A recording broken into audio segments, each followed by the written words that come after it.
بسم اللہ الرحمن الرحیم تبارک الذی نزل الفرقان علی عبده لیکون للعالمین نذیرا الذی له ملک السماوات والارض ولم يتخذ ولدا ولم يكن له شریک فی الملک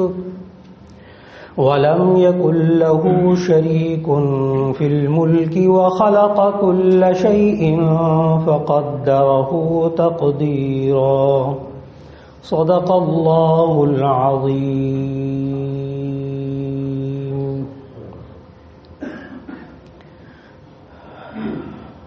اللہ رب العزت آپ سب حضرات کو رمضان المبارک کی برکتیں عطا فرمائے، سب کو روزے رکھنے، عبادات ادا کرنے کی توفیق عطا فرمائے، اور اللہ تعالیٰ نے صحت اور عافیت کے ساتھ یہ بابرکت لمحات عطا فرمائے، اس پر شکر ادا کرنے کی توفیق عطا فرمائے. الحمدللہ یہاں جامع مسجد میں اللہ رب العزت کی توفیق سے ہر سال رمضان المبارک میں قرآن مجید کے اندر سے ایک سورت مکمل رمضان المبارک میں درس دینے کی اللہ تعالیٰ توفیق عطا فرماتا ہے. الحمدللہ اس طرح یہ سورتیں ترتیب سے چلتی رہیں. گزشتہ سال سورۃ النور جو 24ویں سورت ہے قرآن مجید میں، اس کا درس مکمل ہوا تھا. آج اللہ تعالیٰ کی توفیق سے 25ویں سورت سورۃ الفرقان جو 18ویں پارے سے جس کا آغاز ہو رہا ہے، اللہ نے اس کے درس کی توفیق عطا فرمائی ہے. انشاءاللہ اللہ تعالیٰ کی توفیق سے یہ سورت اس رمضان میں اللہ تعالیٰ مکمل کرنے کی توفیق عطا فرمائے گا درس میں. سورۃ الفرقان کے حوالے سے اس کے آغاز میں اس کا تعارف ذہن میں رکھ لیں تو بہت مضامین کو سمجھنے میں آسانی ہوتی ہے. جب بھی آپ قرآن مجید کی تلاوت فرمائیں تو سورت کے بالکل آغاز میں ایک پٹی لکھی ہوتی ہے جس میں اس سورت کا تعارف ہوتا ہے. ایک لائن میں 6 چیزیں لکھی ہوتی ہیں، اور وہ 6 کی 6 چیزیں اس سورت کا تعارف ہوتی ہیں. ایک تو اس ایک لائن میں آپ کو لکھا ہوا ملے گا سورت کا نام، چنانچہ یہاں آپ کو لکھا ہوا ملا کہ سورۃ الفرقان اس کا نام ہے. یہ نام کیوں رکھا گیا، اس کا کیا مطلب، ابھی اس کا ذکر ہوگا انشاءاللہ. کیونکہ اس سورت کا نام اللہ تعالیٰ نے اس سورت کی پہلی آیت میں ذکر کیا، تبارک الذی نزل الفرقان علی عبدہ. اور پھر اس سورت کا تعارف لکھتے ہوئے یہاں ایک لائن میں ایک یہ بات لکھی ہوتی کہ یہ مکی ہے یا مدنی ہے. ہر سورت کے ساتھ یہ لکھا ہوتا ہے. لفظی مطلب ہوتا ہے مکی مکے والی، مدنی مدینے والی، لفظی مطلب. لیکن مفسرین کی اصطلاح میں مدنی اور مکی کی تعریف الگ الگ ہے. مکی اس سورت کو کہتے ہیں جو ہجرت سے پہلے نازل ہوئی، اور مدنی اس سورت کو کہتے ہیں جو کہ ہجرت کے بعد نازل ہوئی. اور اس قرآن مجید میں سورۃ الفرقان کو مکی سورت لکھا گیا کہ یہ ہجرت سے پہلے نازل ہوئی. 2 چیزیں ہو گئیں، ایک سورت کا نام اور ایک سورت مکی ہے یا مدنی ہے. پھر آپ دیکھتے ہیں کہ اسی سورت کے نام کے دائیں بائیں 2 نمبر لکھے ہوتے ہیں. جو دائیں طرف نمبر لکھا ہوتا ہے سورت کے نام کے، وہ ترتیب توقیفی نمبر ہوتا ہے. یعنی قرآن مجید کی جو سیریل چل رہی ہے، جو سیریز چل رہی ہے، ترتیب سے سورتوں کے نمبر چل رہے ہیں، وہ ذکر کیے جاتے ہیں. تو اس کا ترتیب توقیفی نمبر 25 ہے. توقیف کا معنی ہوتا ہے موقوف ہونا، کسی بات کا کسی بات پہ ڈپینڈ ہونا، موقوف ہونا۔ اور چونکہ یہ ترتیب موقوف تھی حضرت جبرائیل علیہ السلام کے بتانے پر، کہ حضرت جبرائیل علیہ السلام بتاتے تھے کہ اس صورت کو آپ اس صورت سے پہلے رکھیں، نبی صلی اللہ علیہ وسلم کو بتاتے تھے، اور اس صورت کو اس صورت کے بعد میں رکھیں، تو چونکہ یہ ترتیب حضرت جبرائیل علیہ السلام کے بتانے پر موقوف تھی، اس لیے اس کو ترتیب توقیفی کہا جاتا ہے۔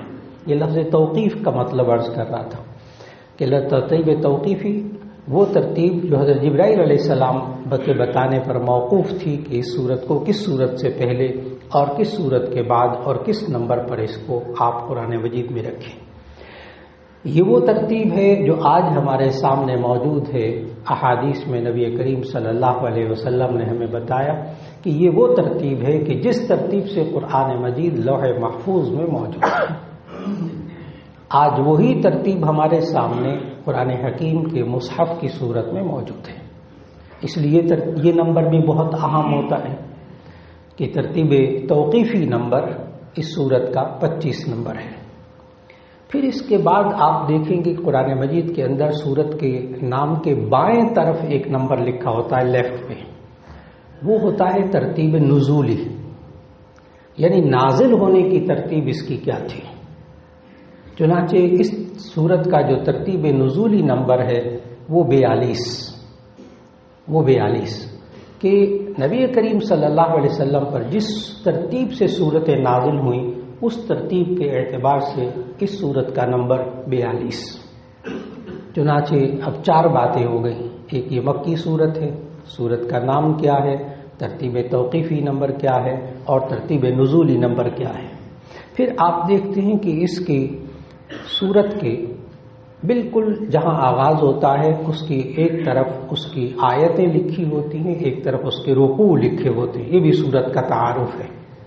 چنانچہ آپ نے دیکھا کہ جب قرآن مجید میں سورہ فرقان کی تلاوت فرمائیں گے تو اس کے دائیں طرف وہ آیات لکھی ہوتی ہیں، آیاتها، اس کی آیتیں، اور اس کی آیتیں 77 آیہ یعنی 77 آیتیں ہیں کل اس سورت کے اندر۔ اور پھر رکوع آگے لکھے ہوتے ہیں، وَرُكُوعَاتُهَا 6 کہ اس کے 6 رکوع ہیں۔ تو آپ نے غور فرمایا کہ اس ایک لائن کے اندر اس سورت کا تعارف لکھا ہوتا ہے قرآن مجید میں، جس میں 6 چیزیں بتائی گئیں۔ سورت کا نام مکی ہے یا مدنی، اس کا ترتیب توقیفی نمبر کیا ہے، اس کا ترتیب نزولی نمبر کیا ہے، اس میں آیتیں کتنی ہیں، اس میں رکوع کتنے ہیں۔ اس طرح ہمارے سامنے سورۃ الفرقان کا ابتدائی تعارف بھی ہمارے سامنے آ گیا۔ پھر اس کے بعد اس سورت کا جب آغاز ہوا تو آغاز میں پہلی آیت تلاوت کرنے کی اللہ تعالیٰ نے توفیق عطا فرمائی، تبارک الذی نزل الفرقان علی عبدہ لیکون للعالمین نذیرا۔ تبارک، بالکل سورت کے آغاز میں اللہ تعالیٰ نے خود اپنی تعریف بیان فرمائی، اپنی عظمت بیان فرمائی۔ تبارک الذی، بابرکت ہے وہ ذات۔ تبارک عربی زبان میں باب تفاعل سے ماضی کا صیغہ ہے، تبارک یتبارک تبارکن، لیکن دعائیہ طور پر یہ ماضی کا صیغہ استعمال ہوتا ہے۔ جیسے ہم اردو زبان میں جب عربی میں کسی کی مغفرت کی دعا کرتے ہیں تو کہتے ہیں غفر اللہ ذنوبہ، اللہ نے اس کے گناہوں کو بخش دیا ماضی کے زمانے میں۔ تو بالکل اسی طرح لفظ تبارک آیا یہاں ماضی کے صیغے میں، لیکن چونکہ یہ اللہ تعالیٰ کی ذات کے لیے بولا گیا تو یہاں اس کا معنی کیا جاتا ہے تبارک، بابرکت ہے وہ ذات، بڑی برکت والی ہے وہ ذات۔ اللہ تعالیٰ خود سراپا برکت ہے اور وہی برکت دینے والا بھی ہے، وہی برکت دینے والا بھی ہے۔ اور یہ جو برکت ہوتی ہے یہ اللہ تعالیٰ نے قرآن مجید کے اندر کئی جگہ یہ لفظ آیا اور ہمیں بھی سمجھایا کہ تم اللہ تعالیٰ سے برکت مانگا کرو، برکت کے اندر کیا ہوتا ہے کہ اس چیز کے اندر رحمت ہوتی ہے اللہ کی، اس چیز میں اضافہ بھی ہوتا ہے، اس چیز کے اندر اللہ تعالیٰ سکون بھی عطا فرماتا ہے، اور اس کی ضد ہوتی ہے بے برکتی، اس کی ضد ہوتی بے برکتی۔ نبی کریم صلی اللہ علیہ وسلم نے جیسے سمجھایا کہ صحابہ اور نبی صلی اللہ علیہ وسلم خود بیٹھ کر کھانا کھا رہے تھے، ایک صحابہ آئے اور انہوں نے کھانا شروع کیا، ایک دم کھانا ختم ہو گیا۔ تو جامع ترمذی کی حدیث پہ موجود ہے کہ صحابی نے عرض کیا ایک نے کہ یا رسول اللہ صلی اللہ علیہ وسلم، یہ کھانا آغاز میں بڑا برکت والا تھا، لیکن اختتام کے اعتبار سے یہ برکت والا نہیں تھا۔ اس پر نبی صلی اللہ علیہ وسلم نے ارشاد فرمایا کہ جب آپ لوگوں نے کھانا شروع کیا تو اسی صورت میں آپ نے بسم اللہ پڑھی، اللہ کا نام لیا، تو اس کھانے میں برکت تھی۔ پھر ایک یہ بدو آیا ہے اور اس نے بغیر بسم اللہ کے کھانا شروع کیا، اللہ نے اسی کھانے کے اندر بے برکتی ڈال دی۔ آج وقت کی بہت بڑی ضرورت ہے کہ ہم اللہ سے نعمتوں کے اندر برکت مانگیں کہ وہ برکت والی ذات ہے۔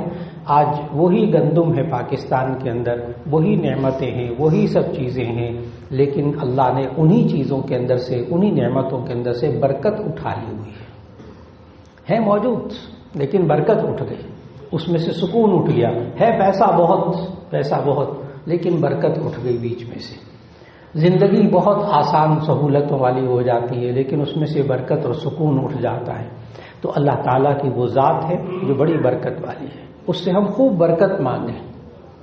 اور پھر اللہ تعالیٰ نے فرمایا تبارک الذی نزل الفرقان علی عبدہ، بابرکت ہے وہ ذات جس نے اپنے بندے پر فرقان نازل کی۔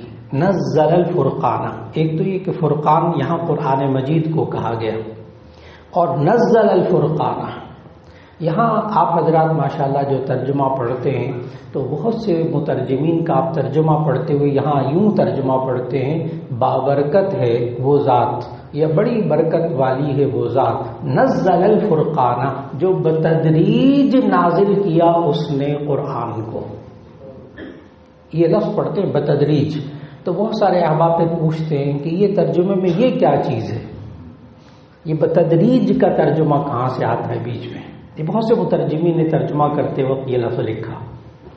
اصل میں عربی زبان بڑی گہری زبان، اور اللہ تعالیٰ نے قرآن مجید کے اندر آپ دیکھتے ہیں کہ سورۃ القدر کی جب تلاوت کرتے ہیں، انا انزلناہ فی لیلۃ القدر، بے شک ہم نے اس قرآن مجید کو شب قدر میں اتارا، یوں پڑھتے ہیں آپ، اس قرآن مجید کو شب قدر میں اتارا۔ حالانکہ قرآن مجید تو ایک رات میں تو نہیں اترا، قرآن مجید جو ہے وہ تو 23 سال کے عرصے میں آہستہ آہستہ اترتا رہا، تدریجاً آہستہ آہستہ، تدریجاً درجہ بدرجہ، سٹیپ بائی سٹیپ، قدم بقدم، تھوڑا تھوڑا کر کے نازل ہوتا رہا۔ یہ ایک رات میں نازل ہونے کا کیا معنی؟ اس پر پھر تمام مفسرین نے احادیث کی روشنی میں لکھا کہ جی ایک رات میں جو قرآن نازل ہوا وہ آسمان سے لوح محفوظ سے آسمان دنیا پہ اترا ایک رات کے اندر۔ انا انزلناہ فی لیلۃ القدر، ہم نے اس قرآن حکیم کو شب قدر میں اتارا، یعنی ایک دم اتارا، سارا قرآن اتارا، ایک وقت میں اتارا، لیکن لوح محفوظ سے آسمان دنیا پہ۔ اور پھر اسی حدیث میں یہ بھی موجود کہ لوح محفوظ سے آسمان دنیا پہ تو شب قدر میں اتارا، لیکن آسمان دنیا سے نبی صلی اللہ علیہ وسلم پر 23 سال کے عرصے میں آہستہ آہستہ قرآن حکیم نازل ہوتا رہا۔ اگر وہ 23 سال کی بھی آپ جب الاتقان میں، علامہ سیوطی رحمہ اللہ نے الاتقان فی علوم القرآن میں لکھا، جب انہوں نے پوری مدت ذکر کی تو وہ 22 سال 2 مہینے 22 دن، جسے تقریباً 23 سال کہا جاتا ہے، کہ قرآن حکیم 22 سال 2 مہینے 22 دن تک نازل ہوتا رہا۔ وہ ہے درجہ بدرجہ، تدریجاً نازل ہوتا رہا۔ اس صورتحال کو ذہن میں رکھتے ہوئے قرآن مجید کی جب آپ تلاوت فرمائیں تو عربی زبان میں نے عرض کیا اتنی گہری زبان ہے کہ ایک لفظ قرآن مجید میں آیا انزلنا، انا انزلناہ فی لیلۃ القدر، اور یہاں لفظ آیا تبارک الذی نزل الفرقان علی عبدہ، یہ دونوں گرامر کے اعتبار سے الگ الگ باب ہیں۔ انزل، انا انزلناہ فی لیلۃ القدر، یہ باب افعال سے ماضی کا صیغہ ہے۔ انزل ینزل انزالا، وہ انزال مصدر سے بنا۔ اور نزل، یہ نزل ینزل تنزیلا سے بنا، یعنی باب تفعیل سے۔ تو گرامر کے اعتبار سے انزل یہ باب افعال سے ہے اور نزل یہ باب تفعیل سے ہے۔ اب آپ کو آسانی سے بات سمجھ میں آنے لگی ہے انشاءاللہ ابھی، کہ جہاں انزل کا معنی ایک دم کسی چیز کو اتارنا، عربی میں انزل کا معنی ایک دم کسی چیز کو اتارنا، اور نزل کا معنی ہوتا ہے کسی چیز کو آہستہ آہستہ اتارنا، تدریجاً نازل کرنا، تھوڑا تھوڑا کر کے۔ چنانچہ جہاں اللہ تعالیٰ نے قرآن مجید میں بتایا کہ ہم نے پورے قرآن کو ایک دم اتارا، وہاں آپ پھر الفاظ ذرا ذہن میں لائیے، انا انزلناہ فی لیلۃ القدر، بے شک ہم نے ایک دم قرآن کو اتارا۔ تو انزل ینزل انزالا کا معنی ہوتا ہے ایک دم اتارنا، اور نزل ینزل تنزیلا کا معنی آہستہ آہستہ اتارنا۔ اب آپ اس لفظ کی گہرائی تک پہنچ گئے جو بعض مترجمین ترجمہ لکھتے ہیں، تبارک الذی نزل الفرقان علی عبدہ، بابرکت ہے وہ ذات جس نے بتدریج نازل کیا قرآن کو۔ اب یہ دونوں باتیں سمجھ میں آ گئیں، ایک دم نازل کیا تو وہاں اللہ نے انزل کا لفظ ذکر کیا، اور جہاں اللہ نے تدریجاً آہستہ آہستہ قرآن مجید کو نازل کرنے کا ذکر کیا تو وہاں اللہ تعالیٰ نے نزل کا ذکر کیا۔ یہ وہ وجہ ہے کہ جس کی وجہ سے مترجمین اس لفظ کی گہرائی میں جاتے ہوئے یوں ترجمہ کرتے ہیں، بڑی برکت والی ہے وہ ذات نزل الفرقان علی عبدہ، جو اپنے بندے پر جس نے آہستہ آہستہ قرآن حکیم کو نازل کیا، یعنی 23 سال کے عرصے میں۔ الفرقان یہ قرآن حکیم کا نام ہے، یہاں سورت کا نام بھی سورت الفرقان اسی وجہ سے رکھا گیا۔ قرآن حکیم کا اگر آپ مطالعہ فرمائیں نا تو مفسرین نے بڑی گہرائی سے یہ بات لکھی کہ خود قرآن مجید کے اندر قرآن مجید کے نام 55 کے قریب آتے ہیں، 55 نام، اور اس میں سے الکتاب بھی ہے، اس میں الفرقان بھی ہے، اس میں کتاب ہدایت بھی ہے، اس میں صرف نور بھی کہا گیا قرآن میں قرآن کو۔ اسی طرح قرآن کے مختلف نام جو اللہ تعالیٰ نے ذکر کیے اس میں سے ایک نام الفرقان بھی ہے۔ فرقان کا لفظی مطلب ہوتا ہے فرق کرنے والی کتاب، فرق کرنے والی کتاب، یعنی اللہ نے حق اور باطل میں فرق کیا اس کتاب کے ساتھ۔ اس قرآن کے اندر اللہ نے حق اور باطل میں فرق بیان کیا۔ پھر اگر قرآن مجید کا آپ مطالعہ فرمائیں تو آپ کو معلوم ہوگا کہ اللہ نے نور اور ظلمات میں بھی فرق کیا، کیا روشنی ہے کیا اندھیرے ہیں، هو الذی یخرجکم من الظلمات الی النور۔ تو نور کیا ہے اور ظلمات کیا ہیں، ان میں بھی فرق اللہ نے قرآن میں ذکر کیا۔ کیا علم ہے کیا جہالت ہے، اس میں بھی اللہ نے فرق اس قرآن میں بیان کیا۔ کیا حلال ہے کیا حرام ہے، اللہ نے اس میں بھی فرق بیان کیا۔ اور اللہ نے کیا خیر ہے تمہارے لیے کیا شر ہے تمہارے لیے، اللہ نے اس کے اندر بھی فرق بیان کیا۔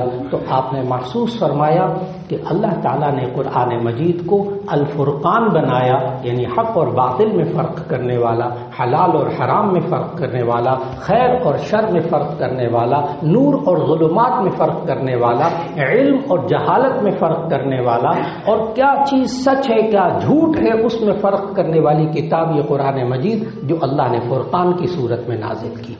آج کا درس یہی مکمل ہو رہا ہے، آگے الفاظ ابھی باقی ہیں، انشاءاللہ آئندہ درس میں اللہ رب العزت ہمیں قرآن مجید کی تلاوت کرنے، اس کو سمجھنے، اس پر عمل کرنے کی توفیق عطا فرما دے۔ وآخر دعوانا الحمدللہ رب العالمین، الحمدللہ رب العالمین۔ اللهم صل على سيدنا ومولانا محمد وعلى آل سيدنا ومولانا محمد وبارك وسلم۔ ربنا آتنا في الدنيا حسنة وفي الآخرة حسنة وقنا عذاب النار۔ یا اللہ ہمارے گناہوں کو معاف فرما، ہماری لغزشوں کوتاہیوں کو معاف فرما، یا اللہ یہ رمضان کی بابرکت لمحات آپ نے عطا فرمائے، اے اللہ اس پر شکر ادا کرنے کی توفیق عطا فرما، ان رمضان کی برکتوں کو یا اللہ سمیٹنے کی توفیق عطا فرما، رمضان کے لمحات کی قدر کرنے کی توفیق عطا فرما، اس میں گناہوں سے خاص طور پر بچنے کی توفیق عطا فرما، پابندی سے نمازیں پڑھنے کی توفیق عطا فرما، قرآن حکیم کی تلاوت کی توفیق عطا فرما، روزے رکھنے کی توفیق عطا فرما، حقوق العباد ادا کرنے کی توفیق عطا فرما، یا اللہ جو بیمار ہیں سب کو شفائے کاملہ نصیب فرما، جو پریشان حال ہیں ان کی پریشانیوں کو دور فرما، یا اللہ جو مالی پریشانی کاروباری پریشانی میں مبتلا ہیں یا اللہ ایک ایک کی پریشانی کو دور فرما، یا اللہ ہم سب کی دعاؤں کو قبول فرما، وصلی اللہ تعالی علی خیر خلقہ محمد وآلہ واصحابہ اجمعین برحمتک یا ارحم الراحمین۔